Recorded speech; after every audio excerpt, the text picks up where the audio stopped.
बोले पर hand pipe के ऊपर एक प्लेट लगेगी, पत्रकार अमुक अमुक, जहां से पानी निकलता है।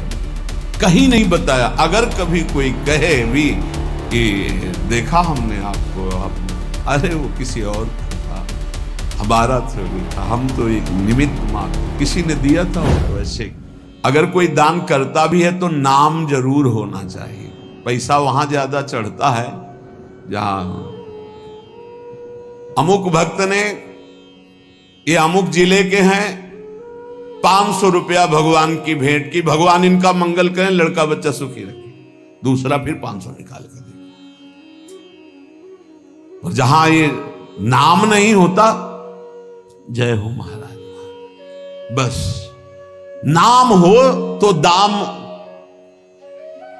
एक भगत जी आए थे हित धाम में, वो समाचार पत्र के कोई अधिकारी थे, तो दैन्य अवस्था देख के कि भिक्षावृत्ति, पानी की समस्या, बाल्टी भर के इधर उनका एक हैंड पैप लगवा दें। 2-4 बार आए थे, उनका देख लो अच्छा हो जाएगा, कई साधक हैं, उनको सुविधा हो जाएगी।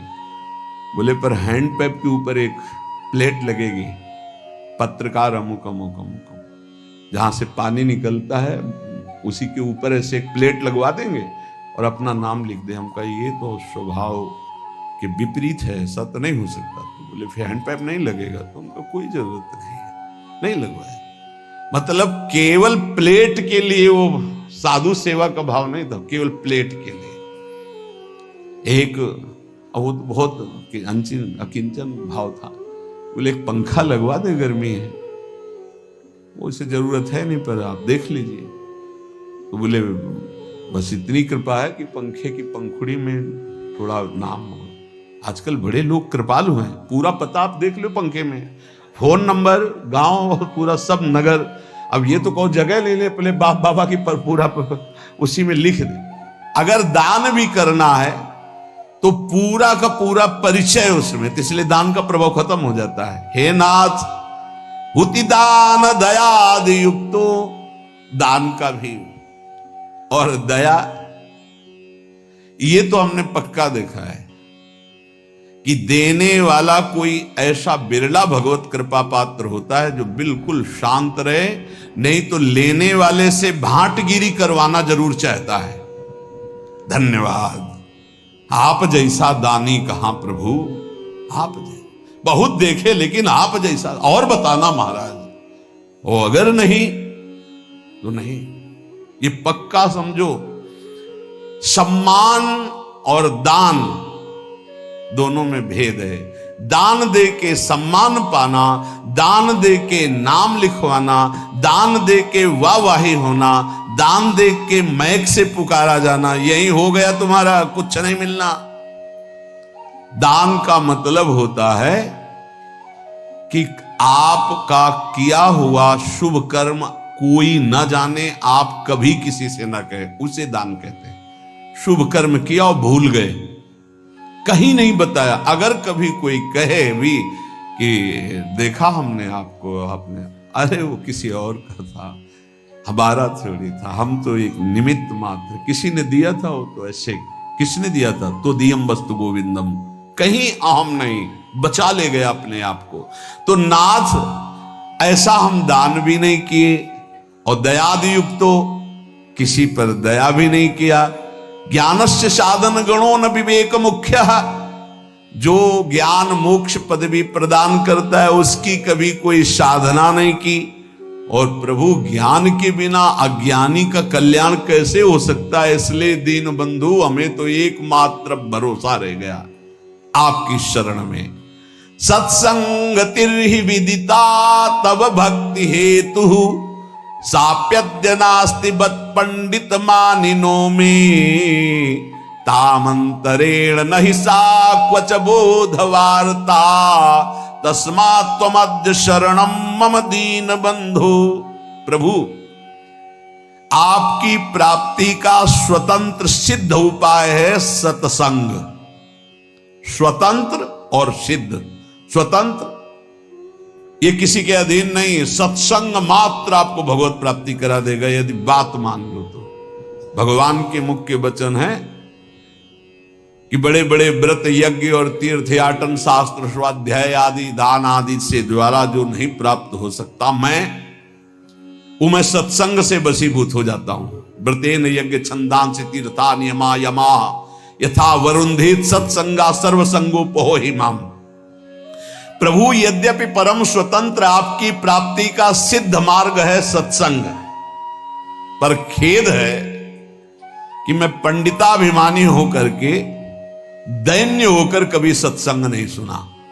सत्संग सुनना पर दैन्य होकर, आग्रह छोड़कर जो कहा जा रहा है उसे गौर से सुनो और अपने जीवन में देखो। भगवान शंकर को क्या जानना है, लेकिन काकभूषुंड जी के यहां जाते हैं, नीचे बैठ करके हंस रूप में वो कथा सुनते हैं। काकभूषुंड जी ऊपर आसन में बैठकर बोल रहे और भगवान शंकर नीचे बैठकर सुन रहे है। कुछ सत्संग का ऐसा रहस्य जो भगवत प्रेम प्रकाशित करता है।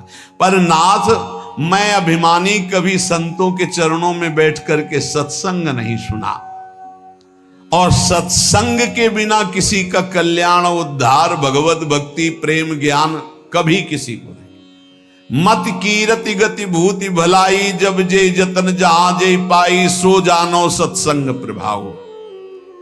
सत्संग सुनकर आचरण में उतारना।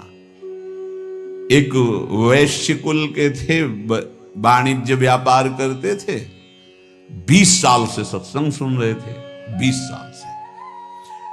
अब एक दिन उनको कहीं किसी ब्याह निमंत्रण में जाना था, तो अपने लड़के से कहा कि हमारा नियम है सत्संग में रोज जाना, जाओ सत्संग सुनो, 2 दिन बाद हम आएंगे। 2 दिन बाद आए तो गाय आटा बोरी में रखा था, खा रही थी। तो हे प्रभु बड़े कृपालु, आप इस रूप में आके पाए। वो लड़का हाथ जोड़े खड़ा था। सेठ जी आए, बोले तुम्हारी आंखों के अंधे हो, तुम्हें दिखाई नहीं दे रहा है आटा खा रहे? तो उनका आज सत्संग में सुना था कि गऊ यदि आ जाए और वो कुछ खाने लगे तो पहले कुछ खा लेने दे, फिर भले हटाए, तुरंत नहीं हटाना चाह रहे। बोले 20 साल से सत्संग सुन रहा हूं, पाई भर फर्क नहीं पड़ा, 2 दिन में तुझे फर्क पड़ गया। अरे सत्संग सुना जाता है केवल, बस ऐसा सत्संग कल्याण नहीं करता। वो कह रहे 20 साल से सुन रहा हूं, कोई फर्क नहीं पड़ा, तेरे को 2 दिन में फर्क पड़ गया कि गाय कैसे? अरे पंडित जी बोलते रहते, संत जन बोलते रहते, जाके सुन लिया, ऐसे सत्संग नहीं सुना जाता। बोले सत्संग हो रहा, चलो साधु महात्माओं को 5 मिनट बैठ लेते हैं। सत्संग का मतलब होता है जो सुना, श्रोता सोई परम सुजान सुनत चित रति करे। बड़ी कृपा से सत्संग मिलता है, उसको अपने आचरण में उतारना चाहिए। कह रहे हैं प्रभु सत्संग तरहि विदिता तव भक्ति हेतु, आपकी प्रेम लक्षणा भक्ति प्रदान करने वाला सत्संग, आपका ज्ञान प्रदान करने वाला सत्संग, पर साध्यप्यद्य नास्ति बत पंडित मानिनों में। ये मैं अभिमानी जीव अपने को बड़ा ज्ञानी मानकर कभी संतों के चरणों में बैठकर सत्संग नहीं सुना। तामंतरेण नहि सा क्वच बोध वार्ता। अगर संतों का संग नहीं हुआ तो बोध कैसे हो जाएगा? इसलिए नाथ अब एकमात्र आपकी शरण में हूं, आप मुझे बचा लीजिए। दृष्टिर्न भूत विषया समिताभिधाना, वैषम्यमेव तदीयं विषयी करोतु, शांति कुतो मम भवेत् समता न चेत् स्यात्, तस्मात् त्वमद्य शरणं मम दीन बंधो। प्रभु मैं किसी से निष्काम मित्रता नहीं की। दोस्ती काहे की होती है आजकल? दोस्त के सुख को लेने की, बस इसी बात की दोस्ती होती है। और दोस्त किसे कहते हैं? कुपथ निवारी सुपंथ चलावा। दोस्त का परिचय जो कुपंथ से हटा करके सुपंथ में चलावे। दोस्त वो है, हमारी दोस्ती की कसम, अगर तुमने गलत आचरण किया तो आज के बाद हम मिलेंगे नहीं, तुमसे बात नहीं करेंगे, ऐसा दोस्त होता है। कुपंथ निवारी सुपंथ चलावा। लेकिन ऐसे दोस्त तो भगवान की कृपा से मिलते हैं, जो निष्काम हमसे दोस्ती करें, हमारे किसी भी सुख को देखकर उसके भोगने की इच्छा न रखकर जो हाथ मिलाए उसे दोस्त कहते हैं। और जो कुछ सुख आकांक्षा से दोस्ती की जाती है वो दोस्ती नहीं होती, वो स्वार्थ होता है। आज स्वार्थ के खेल को दोस्ती माना जाता है। प्रभु हमारे हृदय में कभी आपको लेकर प्रसन्नता प्रकट नहीं हुई, भोगों को लेकर हुई प्रसन्नता। इतना रुपया आ गया, इतनी गाड़ी आ गई, ये व्यवस्था हो गई, ये आपको लेकर प्रसन्नता नहीं हुई। प्रभु इसी के कारण कभी पाप से मन हटा नहीं, पाप करता रहा। दीन बंधु अब दुर्गति पक्की है, अगर आप न बचाओगे तो दुर्गति पक्की, क्योंकि ऐसे हमसे आचरण बने हैं। नाथ पापेनुपेक्षणवतो मम मुत कथम स्यात्। जब हमारी पाप की उपेक्षा नहीं, पाप ही कर रहे, तो हमारा कल्याण कैसे हो सकता है।